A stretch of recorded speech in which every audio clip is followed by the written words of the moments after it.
Everyone, আসসালামু আলাইকুম। বোতল দিয়ে টপ মেকিংয়ের ভিডিওটা আপলোড দেওয়ার পর তোমরা অনেকেই ওইটার প্রশংসা করেছো এবং আমার কাছে জিজ্ঞাসা করেছো যে আমি এটা কিভাবে বানিয়েছি। তাই ভাবলাম তোমাদের কাছে এটার মেকিং প্রসেসটা শেয়ার করি। তো দেখতেই পাচ্ছ এখানে আমি 2 লিটারের একটি কোকাকোলার বোতল নিয়েছি। তারপর একটি মার্কার দিয়ে সুন্দর করে আমার যতটুকু প্রয়োজন ওইভাবে একদম গোল করে দাগ টেনে নিয়ে তারপর ওইটা কেটে নিলাম। তো ভিডিও দেখে বুঝতে পেরেছো আমি কিন্তু একদম মিডলে কাটিনি, আমি মিডল থেকেও একটু উপরে তারপর ওইটা কেটেছি। তো ঠিক ভিডিওতে যেভাবে দেখাচ্ছি এভাবে করে কেটে নিতে হবে। এবার আমি একটা পুরাতন ব্যাগ বিছিয়ে নিলাম এবং এটা আমি এখন রং করব। প্রথমে আমি নিচের যে বেসটা আছে ওইটা পুরোটা একদম ইয়েলো কালার করব। দেখো কালারটার কথা আর কি বলবো, মানে মারাত্মক লেভেলের সুন্দর।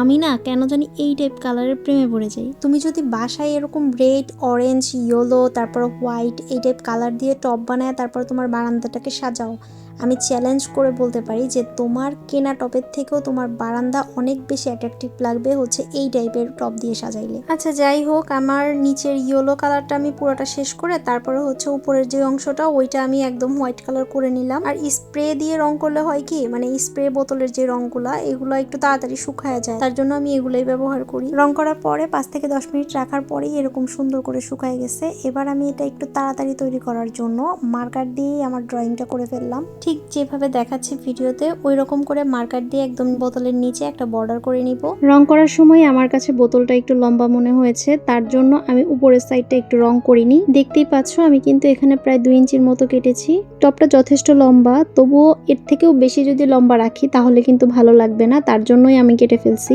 দেখো কেমন দেখা যাচ্ছে, কিন্তু উপরের অংশটা যখন আমি বসাবো তখন কিন্তু বেশ ভালো লাগবে। এবার দেখো কত সুন্দর লাগতেছে। এবার এটার রূপটাকে আমি আরো সুন্দর করব। এই মার্কার দিয়েই আমি ছোট ছোট ফুল এঁকে দিব এটার গায়ে। আর এই ফুলগুলো কিন্তু আঁকা একদমই সহজ।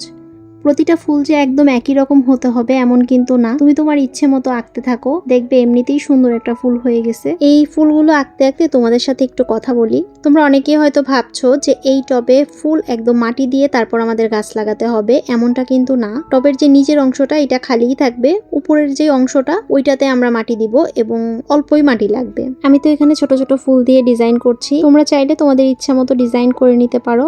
শুধু আমি বলবো যে বোতলের কালারটা, যে বেসের যে কালারটা এটা জানি অনেক অ্যাট্রাকটিভ হয়, তাহলেই তোমার টপটা অনেক সুন্দর লাগবে। তো আমার হলুদ অংশের ফুলগুলো আঁকা শেষ, এবার আমি সাদা অংশের ফুলগুলো আঁকতেছি। কোনো কিছুই না পুরোপুরি শেষ না হওয়া পর্যন্ত তুমি এটা সৌন্দর্য বুঝতে পারবে না। আমি তো নিজের ইচ্ছে মতো এটা ডিজাইন করেছি, তো আমি প্রথম অবস্থায় বুঝতে পারিনি যে এটা বানানোর পরে এত সুন্দর লাগবে। যাই হোক, আমার টপ কিন্তু একদমই রেডি। এবার আমি এটাতে গাছ লাগাবো। তো আমার কাছে ক্যালাডিয়াম বাই কালারের এই সুন্দর ইনডোরটা ছিল, তা আমি ভাবলাম যে এটাই কেননা সেট করি।